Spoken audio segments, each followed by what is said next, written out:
sidee wax u dhaceen sida Cabdiwahaab ee gabadhaadii baa la sheegay in la gowracay ama madaxa wax looga dhuftay oo gurigaaga hortiisa la soo dhigay marka sidee wax u dhaceen waxay u dhaceen gabadhan markay dhiig isadu ka baxday waxay aaday hilib baan u dirsaday hilibkii markay ii keentay baan gabadh kale waxay tiri hilib meeshii ma yaali haabay tiri waxaana hooyo usoo qaad markay usoo qaaday goorma markaasi ya waa adigu 2 saac bay adigu ku dhadhowdahay mana gaadhin xalay miyaa maya waxa weeye shalay haye shalay subaxii weeye dhiigisada waa ka subaxa ah haye gabadhii baan ugu diray waxay tiri gabadhii lacag ma ay qaadine markaad ninka u tagtay soo waco lacagta markaasaan u shubaya haye gabadhii baa soo wacday gabadhii waxay tiri gabadhii ma haye gabadhii miyaada hilibkii igu diray haye waxaan idhi waan kuugu diray gabadhii hilibkii miyaada gabadhii arag aniguna waxaaban isleeyahay gabadhii bayba u tagtayba haye gabadhii mar kale ay soo wacday waxaan idhi ma haysid miya ma hayay tiri mar saddexaadkii markay saa ay la soo hadashay oo adigu 2 saac ayaan isleeyahay wax yar baa dheer baan intaan istaagay meesha hilibka lagu gado way noo dhowdahay sid waxaan gelnahay jid saas u diritaysanoo wax laga arki karo jidkii baan saa u fiiriyey ninkii baaskiilkiisii iyo waxaan arkay baaskiilkiisii iyo baaskiilkiisi asagoo saaran iskale saa xagga suuqa isu jihayaan arkay haye waa ninkee waa mid hilib gaba oo kii gabadha hilibka aan ooga diray haye ninkii baan wacay waxaan war gabadhi ma ku timid suu yidhi markii hore ay ii timid mooye mar dambe ma arag anigu gabadhi haye gabadhii nin kale intaysan gaadhin baa beladu qaada waa gartay marka shalay oo dhan baan wareegaynay meel walbaan maray saacadka markuu waagu saa u bariyey oo la galay maaragtay salaadii oo laga soo baxay baa dadkii u horeeyey xagga xaafadda usoo socdaa waxay dhaheen gabadhii caashaahi maydkeeda halkan u yeelaaye oo iyo halkeen haye marka saasay arrinta ku dhacday meel aniga adinka dhexe maaragtay mar ay tahay adinka u dambeeyey mar ay tahay xaafadan anagu aan deganahay gurigaa saa loo ballaqay gurigii gaarigaa ka soo baxay adigu aagaan is idhi niyad ahaan wuu ku istaagay anigu xalay ma seexane niyad ahaan meeshuu ku istaagay baan is idhi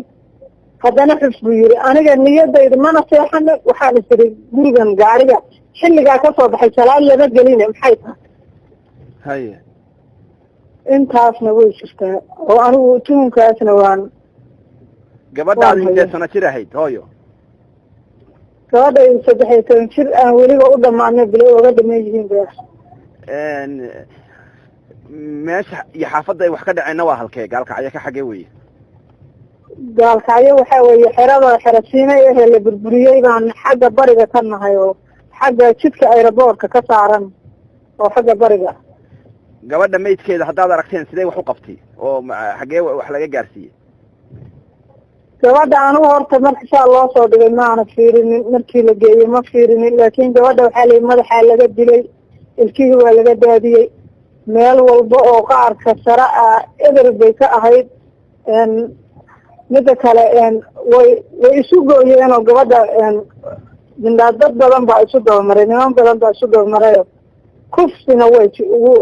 ku sameeyeen waa gartay marka waxaan ku weydiinayaa hadda ka hor ma jirta cid iyo aad isleedahay waa colaad kala dhexaysa ma jirta